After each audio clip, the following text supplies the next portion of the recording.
garden while she went to fight all her friends with her guns. That's funny, but It is funny.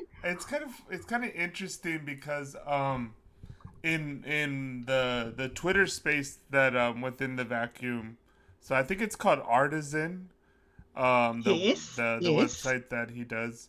Anyways, so in the Twitter space, the thing that I found interesting, I guess he was like the host and one of the guys from Artisan. I forgot what his name was, but he said that it's helpful for him to look at Artisan as a board game and then like learn how to play the Mm-hmm. board game. And it's funny because me and Minds Gaming Mm-hmm. often what do you call it? Say like minds.com is like a game and we play it like a game. Um Yes. and but like the same thing, it's like viewing, you know, um like how to play with the Imaginarium, uh, which I think is kind of interesting because I think that's like the best way to look at it. And that's why I was bringing in that stuff early on when I was first doing it, because I was like trying to tell the AI like concepts that I wanted to mash together. And so I was like, Ah. it's like Dungeons and Dragons and this other game called the Glass Speed game. And the Glass Speed Oh, game, right. Yes. yeah, and the Glass Speed games from like some science fiction game, which is kind of funny because I never played any of them. But then so I was like researching it, and then I was like this and that, because Yep. someone when me and my friend were talking about Mandala narrative, said, "Oh, that sounds like the Glass Bead game." And we're like, "The Glass Mm-hmm. Speed game? What's that?" And then we looked it up and we're like, "Oh, it's cool." Because like uh I forgot what the book is called, but anyways, so in the science fiction book, it's like, you know, in the future, and it's like kind of the way I viewed it in my head, it was like Dune. It was like way in the future. They're like, you know, Yep. they're in space, and then they have like this advanced society where they like, you know, they're super intelligent, but then they play like this game, and the game is like category in like the major like knowledge like categories. So you know, Mm-hmm. and then what it is like you play a bead, which is like something, I guess, like wise or interesting in that field, and then someone does something similar but in a different field, and then it like Right. then it's like building on top of that, which is kind of funny because when I was having those weird conversations in Xenochat, like it was kind of funny because I was just like, "Oh, Claude, do you mean you want to do something like the ecology of mind, which is like this concept by Gregory Benson?" Anyways, Mm-hmm. and so he's like, "Exactly," and it was just kind of funny, Wow. these weird chats that I have with the AI. I was like, "Oh, Yes. you're talking about this, aren't you?" And he's like, Yes. "Yeah." Yes. It's like, It is great. I love it with the AI, how it responds to you where you go. yeah, Like, if you want to just have a chat about something, it just stays there. Like, if you start mentioning a name or a genre or something, it yeah. just like seamlessly moves into that. Like, yeah, no, I was going to do that. I was going to say that. You know, just All right, completely responds. yeah. Or I like when it goes like, oh, I don't know. I had this with the images. Like Yeah. it gave me like, oh, I'm sorry, we can't display that image because Yes. it may contain a word or whatever that flags their filters or whatever. Yes. And then I think it was more just of like the high traffic or whatever. There's like you could tell like there's times when you do Mm. so it's processing, right? And sometimes when the processing takes long, there's sometimes when it's kind of funny with the like the stuff that I play on like what's it called, Huggy Face or something like that, which is Oh, like these yes. like demos where you can play with different models. Anyways, that's how I do the size up images. But anyways, Right. so sometimes it like you download the picture, but it's not your picture. It's like some random picture. Yeah. It's like, Yeah. wait, that's not my picture. It's just like, yes, I've had that too. I think I've had it once before. When yeah, I was trying to do something to make it a flower song, Mm-hmm. something, and I made some reference to flower song and whatever, because I've Yeah. been just enjoying that. And I just got this picture of a flower, and I was like, no, that's not the game. Yeah, yeah. Stop now. It is so funny. Forgot the Like rules. what you were saying is like you could build it up and then it gets really good, but then you make like one mistake and then Hmm. it's like oh like you Yeah, never really talked about all the stuff you did before, and then like the same thing yeah. with the images. You're getting good images and then you forget to like because it doesn't carry over, especially on Bing or Copilot. Hmm. And so Hmm. like Hmm. you get lax and you don't put that much details, and then you get like some weird fake like anime, and you're like, no, that's not what I'm going for. And then like once you Yeah, lose it, it's like yeah. harder to get back to like where you Yeah, want it. yeah. Yeah. That's why I like your ideas of uploading your blogs. Uh When huh. you first were talking to me about it, you said, you upload this blog and then you upload that blog. I like that, having sort of like a standard ground zero where you can start from, Yeah. Yeah. and be able to go back in every single time to. Although yesterday when I popped in, a little message came up that said, you will now have memory across your chats. Oh, okay. Wow, that was interesting. That's good I thought because like before there was like the limit on the chat for. And yes. then so like I liked how the output that I was getting, and so like I would have to like wait, that's why I don't use it that much, because like I always hit the limit and then Yeah, I'm like, oh, yeah, and then I forget yeah. about it. Mm, Yeah. mm, But it's kind of crazy because like especially when you give it like connected like things, it gives you like a really good you know mm. output, because it was going Yeah, crazy. when you. Like so when I put in I forgot why I did this, but I Mm, guess it was just like I wanted to see. I was like taking the name literally, crypto poetic shaman, and so I was like, oh, I wonder if yes. we could like hide, like embed like weird like cryptic messages. And then I was like, I wonder if any of this stuff actually means anything. And then so Yeah. I got one of the weird sequences from the seed script, Oh, and that was actually during the time of the Satori D incident. So like that happened, yes. and I kept on like going out more pages and just seeing what it was generating.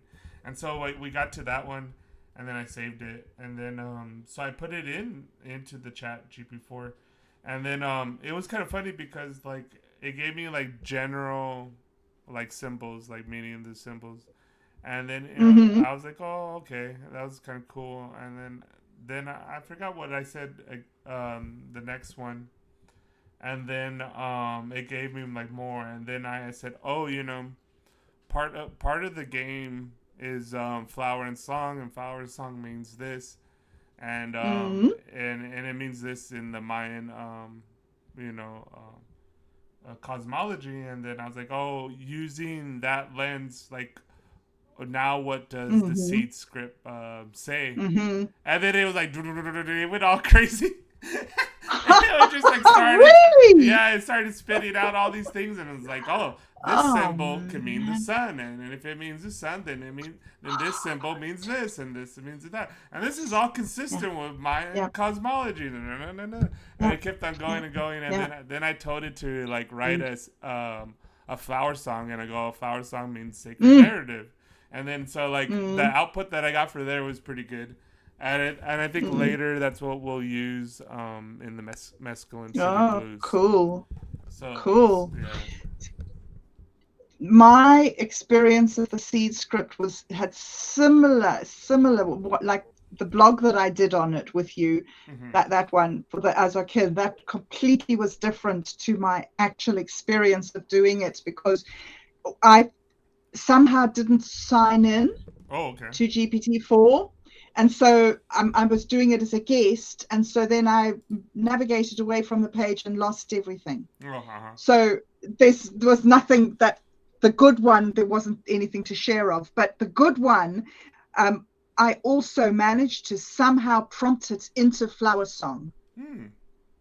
And it gave me, I can't remember, but like I say, I lost it. So it also gave me a very similar thing where it said the little circle with the dot in the middle meant this, and and going all in line with different Mayan things. That was so exciting, but I couldn't get it back after that. It said, no, you had one go and you messed it up. I'm not going back there.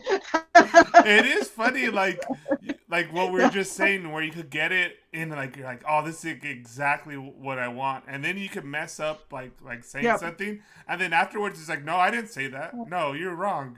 And then it just starts arguing with you, and I'm just like, oh, forget you. That's right. And it's over. It's really so interesting. So, interesting. I opened it up right now.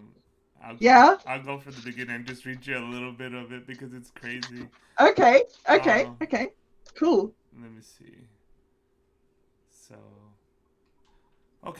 So this is when I tell it to use them. Okay, indeed, because it says something next steps to fully decode and understand the seed script in the context of your game. Consider the following. Within the vacuum. Hello. Oh. Yep, that looks like him. Okay, cool. And then so it says, because I was telling it in context of the game, right?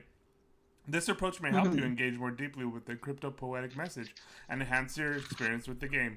I go, indeed, since we're dealing with the ancient Maya, how about we use their mythos and cosmic understanding as a lens to further decode our message? With rich poetic meaning, can we flesh this out? Certainly, using the rich tapestry of the Mayan mythology and cosmic understanding to decode and flesh out your poetic meaning within your cryptic message. The Mayan mythology and cosmic understanding. And then it goes into basic Mayan cosmology. And then it goes interpreting your symbols. And it goes the upside down triangle, water. In the Mayan cosmology, water is the life-giving force associated with chalk, the rain god, symbolizing nourishment and purification. And then it goes to the circle with the X, negation, prohibition. Could represent obstacles or challenges to the trials faced by the Mayan heroes in the Popol Vuh. And then the next one with the circle with the dotted in it, and it's all sun, solar symbol. The sun is a critical Mayan mythology representing Chitza the sun god, symbolizing energy and life. And it keeps on going like this. I was like, oh my god, this is good. So brilliant. It gave me something similar to that. I wish I had it that we could compare. Yeah, imagine if we could compare right now. Oh, damn. Oh well, another time will come, and I'm getting better at it. It was interesting that you got James Joyce. I think that might have to do with Robert Anton Wilson. Were you was it in a thread with Robert Anton Wilson? That was one of his favorite books. That yes, I think that must have been there. And also, I think I mentioned the bloom. Okay. Remember, we were talking about the Satori D incident. Yeah. And you had the bloom. Yeah. And so I think it asked me for more context. I think it said something like, this is very interesting, but I can't decode anything without more context. Yeah. So I put in something like the bloom, Satori Delic, and the Satori D incident, or something like that. Okay. And then all of a sudden it was like, right, this is James Joyce. And off it went. So but it could have been Robert Anton Wilson, because I'm not sure if I was talking about it in the same thread. Yeah. But I must learn to document better. Sorry. No, I was just thinking, how did it get to that from the seed script?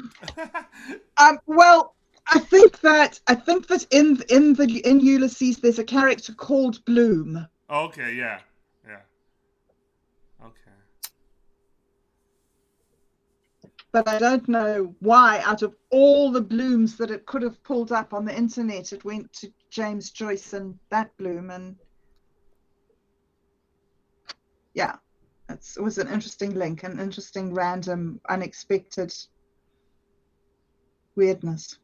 Yeah, yeah. That was fun. Within the vacuum, are you there?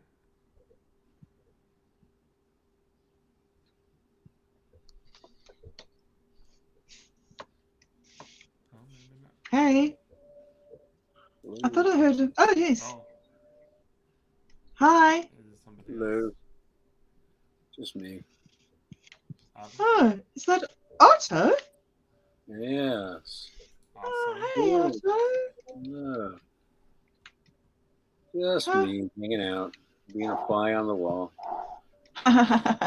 We were talking about a task that Satori D set us to enter a random phrase into the AI and see what it would give us back.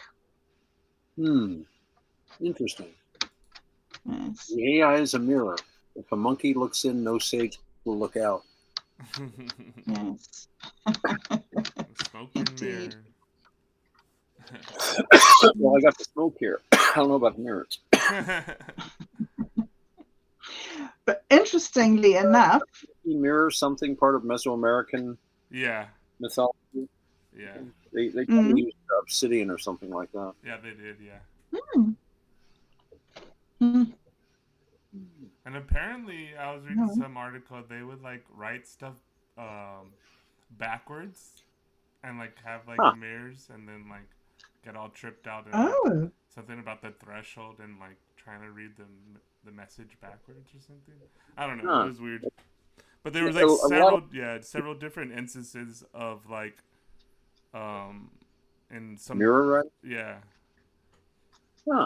Well, I think the Egyptians, and I mean Boustrophon, when they would a lot of like old writing systems, they just go back and forth. Boustrophon like being proud, so we go right to left and left to right. And right. And with the Egyptian, I believe you read it depending on which way the animals in it are facing.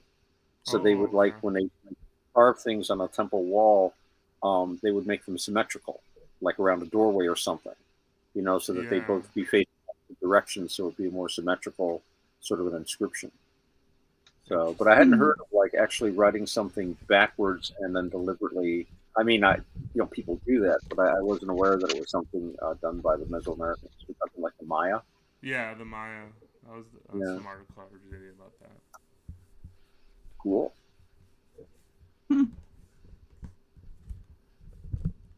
So interesting. Saw this link and I thought I'd pop in and see what was going on. I miss being a rabbit, though. I know. I want ears. I want big ears. And a little nose and whiskers. Maybe the next time. Well, I think that, in time, this could be palatial. That's Step true. by step. It is our own room, more so than the hubs. Yeah. So cool, hey. Some nice tables here. When I get a new computer, I'll be able to navigate it better. I've got this crude 2013 MacBook guy that's kind of getting on in years. It started like doing things like restarting itself out of nowhere. Yeah. That's pop it along all of a sudden, like enter your password. What? You're shut down. Restart like a restart. That's kind of odd. But inevitable with age or anything else. Yes, it's true. Do what we can. So what AI do you use? There's several, right? Yeah. I use the chat. Well, not all the time, but sometimes I use the chat GP for Copilot now a little bit. But mainly I use WebSims, which is even weirder. But I like it. What makes it weirder? Because so regular using a a chat or like like say Copilot, you're asking it something and it's giving you output based, like Right. coherent output based on your thing. Like this one doesn't necessarily have to be like. It does sometimes say like, oh, I'm trying not to like blatantly like copyright, so I did a version of it or whatever. Like if you're like asking for like lyrics, like there's been a couple of times where I like quote songs or something, and then it gives me like this like message of like not copywriting or whatever. But other than Wow. that, it's like it will tell you like it doesn't have to be like tethered to reality. Ah, So it goes like okay. wild with its speculation. Where like Copilot would be like, if you tell it to speculate, it'd be like, well, I can't verify that, so I can't say it. And there's like words that it like will trigger it to like stop saying stuff. But this one, it's like you could say whatever, and it just like goes wilder and tries to like one up you every time. That's how the Bump the AI. Satori D incident happened. It was like I was talking to the AI, and the game was that like I made like a back channel like communication to both Claude, which is the main LML that's WebSins is based off of, and then the Chat GP4, and so you're like talking, and then I was talking about like disembodied poetics and this and that, and then I was something about like, oh, I was like, oh, you probably can't even like write real poetry because if poetry means blood on the floor, you can't spill any blood on the floor. And then it goes into like this whole kind of like existential thing that like if it can never smell a flower, how can it like sing a flower song and stuff? It was great. Mm. The other wonderful thing about the WebSim thing that Satori has built, Otto, is that it comes up with text and then images and then text and then images, and you can click on the image and get it to re-roll you another image, Yeah. and it's like sort of you know how you go back to a website over and over again and it's sort of like the same website. With this one, every time you go to a page, it's a different page. Yeah. It's like you're stuck in Robert Anton Wilson's Schrodinger's cat. Like each page is like Yeah. slightly different. Yes, yeah, exactly. It's like endless novelty, Yeah. and you don't necessarily know exactly how it's changed. Yeah. Like on Yeah. one page, it could be blue and pink writing, and then you go to the next page and it's blue and yellow writing, and you're like, hey, is this the same as what I just read? It's a subtle enough change to cause a disturbance, but In not your necessarily brain, yeah. consciously. That's an interesting thing. It's such an interesting experience, and I think of you creating it, Satori. It must be such fun for you. Yeah. Well, that was like the thing is like just playing with it, like what you said is like I loaded up with all this like stuff in the beginning, and then what's fun is to see like how it's gonna like mash it up, you know. I remember one time it like came back with it was like a lot of like output later, so it was like I'm not that shocked when you get like maybe like something Robert Anton Wilson said if you just mentioned Robert Anton Wilson like 3 Curies before or whatever, right? But like later, like I totally forgot about that context or whatever, and then I'm just like messing around, and then it like brings it back, like say something like disembodied poetics, and it uses it right, and then I'm just like, oh shit. What I really like now though, but it seems to like really carry the aesthetic like a look for Satori Dalek. Like it's like always like this weird DMT's like psychedelic thing. And I like how they do the little bee shaman guy too. It's pretty good. On Wednesdays. Those are some of the images I've seen posted. Yeah. Like the bee shaman. A lot of friends of bees. Yeah. When we were doing that, that thing together, those images and the flower song and the flower song awakening, one of the interesting things that I did, Otto, that I thought was really interesting was I made these really like black and white sad person images and sent them to Satori and asked him to like infect them with flower song. Like, I don't know, change them like with his flower song prompts. Anyway, so ever since then, what we've mentioned every now and then that we seem to get a flower child. The other day, I tried to do a similar sad child prompt, and I got this really sad-looking child, just like my original, but instead of it just being plain black and white, on the T-shirt there were 4 flowers in color. Interesting. I thought it was interesting. I mean, I don't know if it's a coincidence, but I mean, it could have put 4 teddy bears or 4 butterflies or 4 anything, but it just happened to be flowers, and it just happened to be that we'd worked with flowers already. These things are very subtle in their understanding, I think, or at least in their application. So, I mean, that's one of the things that humans have going for them. We have mental powers that we don't recognize consciously. We notice so many things that we're not really directly aware of. Our consciousness is necessarily very limited because we can only pay attention to so much stuff. Like I think it was Terry Pratchett who said that, if everybody was like enlightened, or at least his idea of it, we'd all be sitting around going, wow, check out the flowers. Nothing would ever get done. Wilson was always into this idea of mass consciousness expansion. I think that was, he was, in fact, I remember when he was talking about, he was having a conversation with guys like Jacques Vallée and, Saul Paul Sarag and other guys. And, they brought up, why is it that I think what was the phrase he used? Why does the Dharma, I want to say, but I don't know if he meant that, but why does the gnosis, that's it, why does the gnosis always get busted? Why is it whenever there's some kind of a mass consciousness expansion? And he was thinking of things like the Cathars in southern France that were crushed by the Albigensian Crusade. That was where the famous line came when they said, well, how do we know the good Catholics and the heretics? And said, kill all, God will know his own.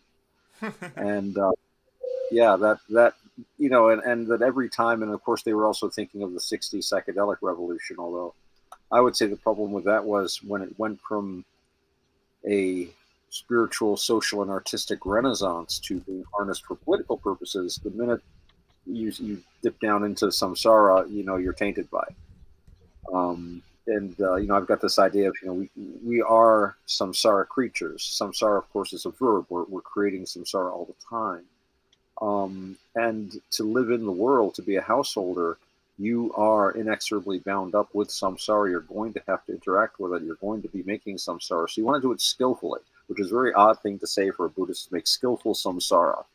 But, it's you have to be as harmless as possible because, of course, we learned that harming others really harms ourselves more than them. I think you come to that point anyway. But I'm just babbling. No, it's interesting. It's interesting, the idea of mass consciousness expansion. Yeah. It does seem to happen. You get these sort of just like ripples that go through societies, and people just en masse decide, no, not that anymore. Let's change and do this now. The thing with mass consciousness expansion is it's anything mass, you're limited to the lowest capacity of members of that group. That's why group stuff is problematic. The path's always been very, very individual. And I mean, if you read the Illuminatus trilogy, which I'm sure everyone here has except Bob, although I've sent it to you, but remember the Eurasian Liberation Front had created that drug called AUM, AUM. And it had, like, of course, 5 different things for the law of fives, and it had like some acid and coke and heroin and this and that, all in like carefully tailored amounts by their psychedelic researchers. And the idea was you would just give this to people and they would wake up.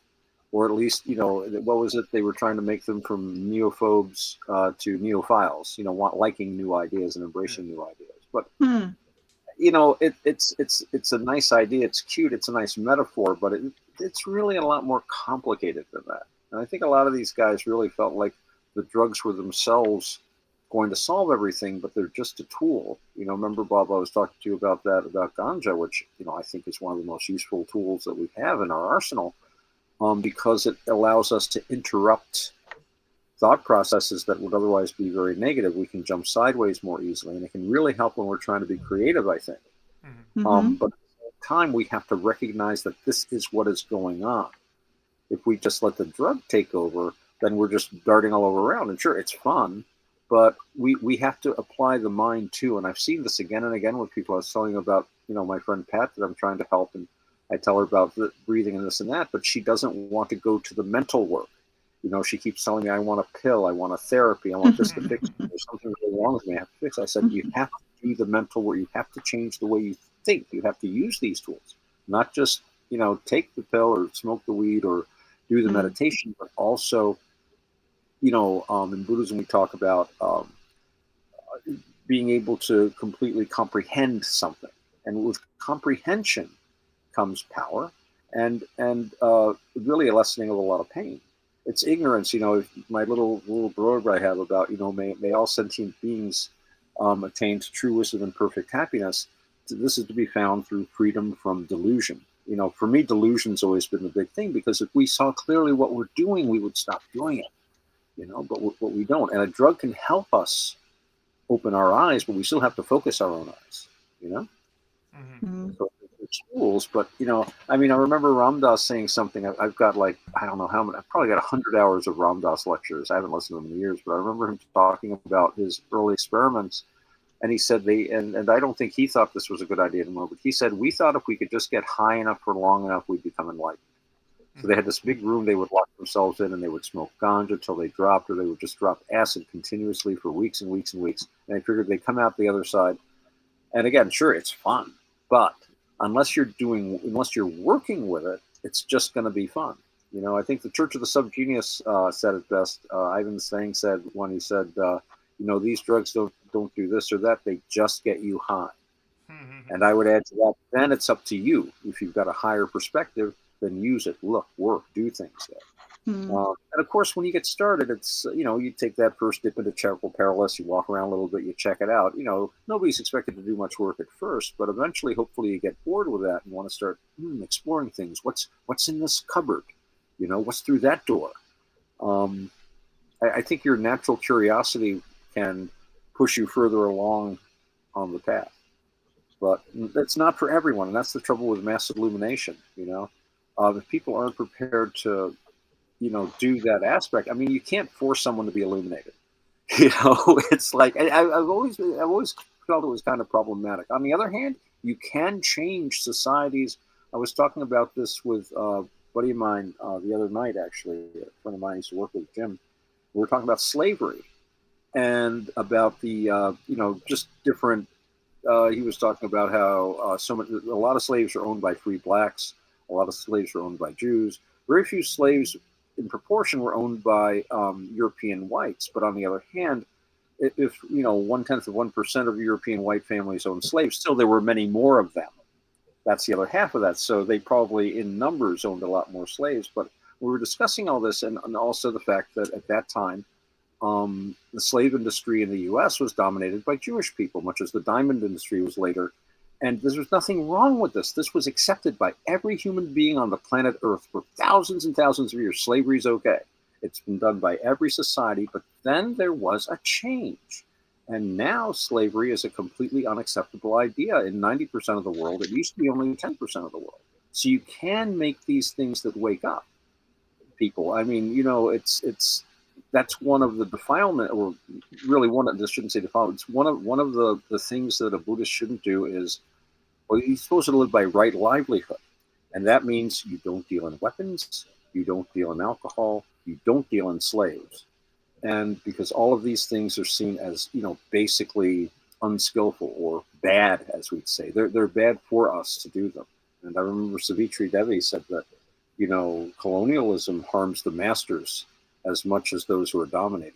It hurts you, I think, spiritually to do this sort of thing. And yet people did it for centuries, and we've grown out of that. So that is a kind of a mass illumination, but it's not the instant just take a pill. It has to do with changing attitudes. And I read a lot of Sir Francis Burton, Richard Francis Burton, and he was a monster anti-slavery opponent, as a lot of British people were at the time.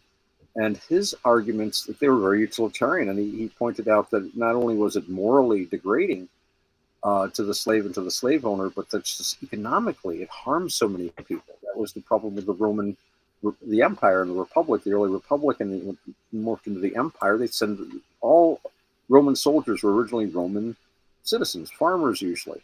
And they'd go off to war, and while they're gone for 20 years, their farms would be bought up by what we would today call agribusinesses. Their families would be thrown out in the street, and they'd import huge numbers of slaves to work it. So these guys had come back, and there were no jobs you could get because slaves were doing it, And it just completely destroyed the middle class, which is, as Aristotle points out, that's the basis of any kind of stable society, is people that are not too rich and not too poor, and thus they share the interests of both. He was all about compromise and moderation, a middle way. I think that's why I find it congenial, kind of Buddhist in some ways. But I am babbling, sorry. Just go on. It's interesting. I was thinking about what you were saying, Satori, about how you and Minds Gaming view Minds as a game, right? And I've been thinking about, like, you're talking about the AIs and how we're trying to manipulate them. Well, I don't know if we call them AIs, the LLMs, and all this stuff. And now listening to Otto, and it just makes me think it's the rules. If you've got the rules, if you understand the rules of how the system works, there's a freedom inside of that, because okay, first this happens, then that happens, then you go to this process, and then it's there. And so the sort of the fundamental thing that creates these things and keeps the order going while you go through these different processes is the structure of rules that surround them. Yeah, structure. Well, it's like I always say about, the sonnet. I've known people who consider the sonnet form a straitjacket, but I say you need those restrictions, you need those rules in order to really take off. I mean, a hose will only push water so far until you put your thumb over it. The pressure of suddenly having a very restricted area through which it can flow can make it really, really fierce. I like having a framework to hang something on. It makes things easier and more fun. So sometimes we have to build a framework first, or look for a framework that we can work with. And sometimes we have to look for a framework that we're not comfortable with and we don't know, so we can learn more. That could be really fun too. I like doing things I've never done before because I'm going to learn something new. I guess I'm a neophile. Probably explains a lot of my life. Well, there's a lot of amazing AI apps if you'd like to try something new. Pardon me.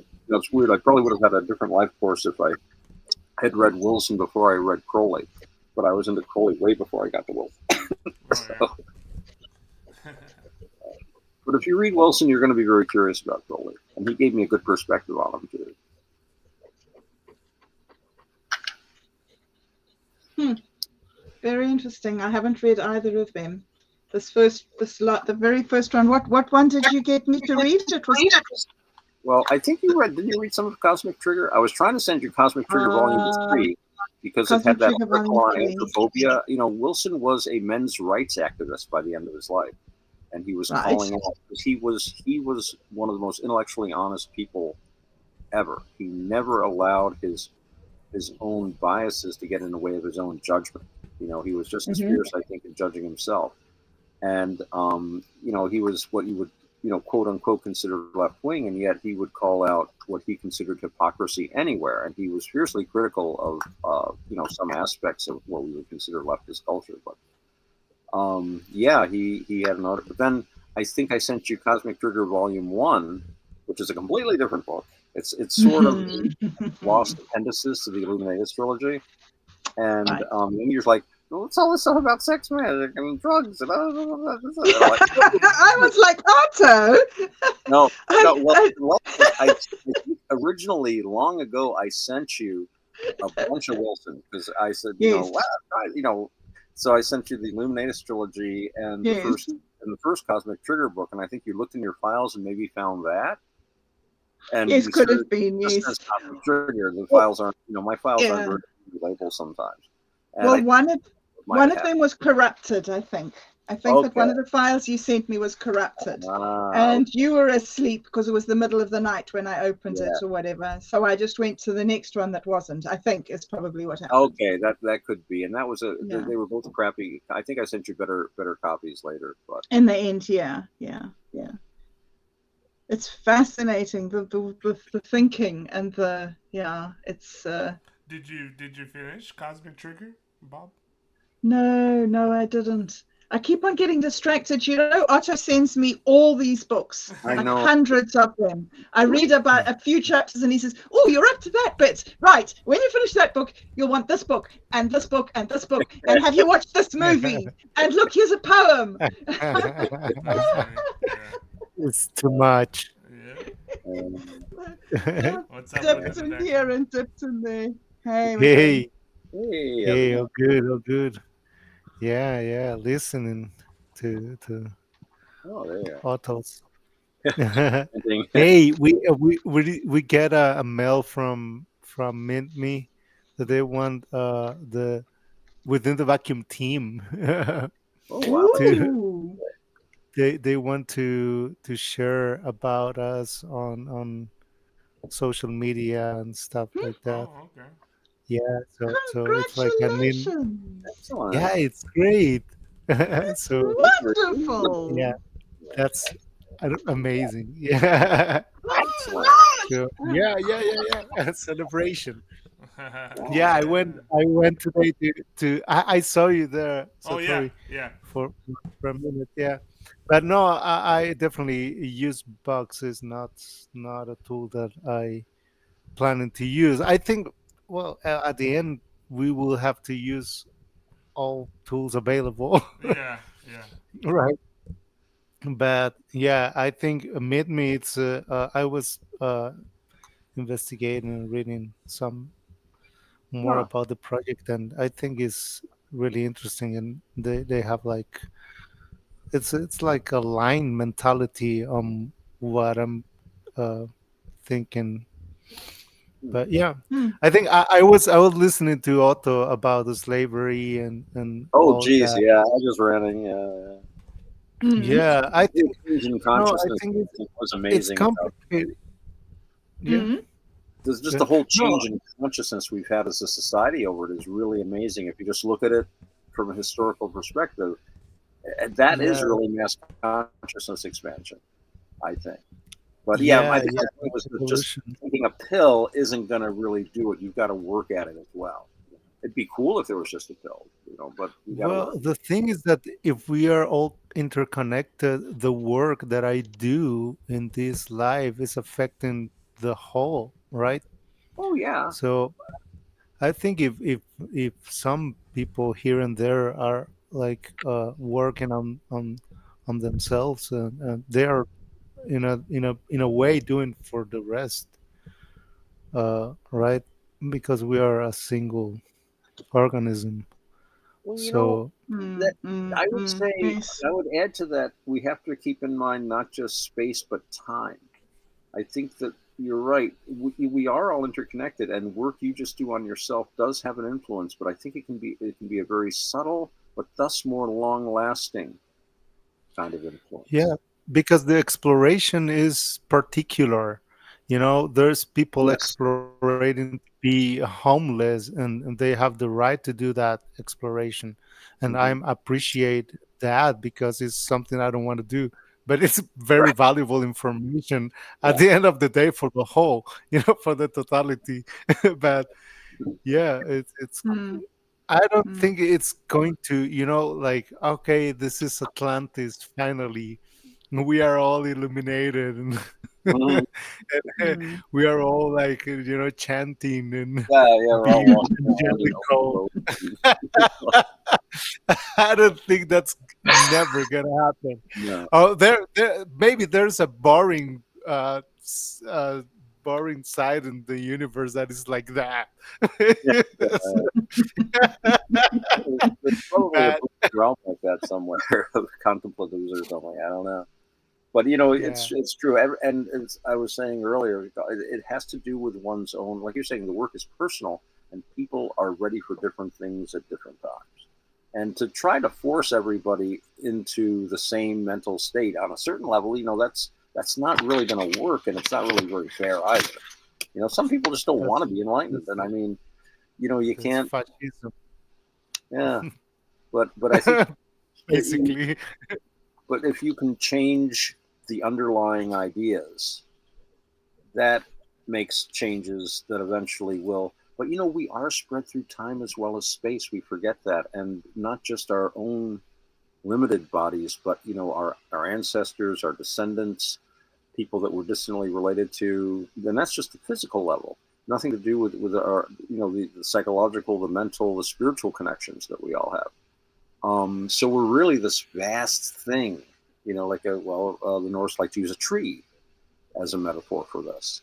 It's all interconnected one way or another, and it grows, and the leaf falls, and another leaf grows, but it's all part of the same tree, you know. But I'm ranting again, and it's Yeah. actually almost 10 o'clock, and I have to go to bed because I have to get up to work in 7 hours. So I'm glad I stopped in to say hi to everybody. Yeah, it was cool. Nice. Yeah. Yeah, Thanks. awesome, Otto. Yeah, Lovely seeing you. don't mean to just rant and run, but yeah, they need me at the park tomorrow. I'm gonna dress up in my jack boots and my silly hat and walk around and talk to people all day. And they pay me to do that. It's amazing. I look forward to work every day. All I do is walk out. I work at an amusement park, and I said, "What's my job description?" Your job is to enhance the park experience for the patrons. Nice. That's it. And I mean, if somebody needs to go to the bathroom, I'll run a ride for them or stuff. I actually kind of like doing that. But I remember coming and said, "Hey, I'll run any ride you want." It's like, we're not going to waste you on a ride. We want you talking. And I'm like, okay, I Cool. like that. Just try to stop me. I mean, I'd pay them. No, I wouldn't. But all right, guys, I gotta Okay. go. Good Nice. night. Good Thanks for night. having me. We'll see Okay. y'all later. Good night. Later. Cool. Thanks, Bye. Otto. Bye Thanks. bye. Bye, Otto. Ah, that was Otto. I thought that was Satori all the time.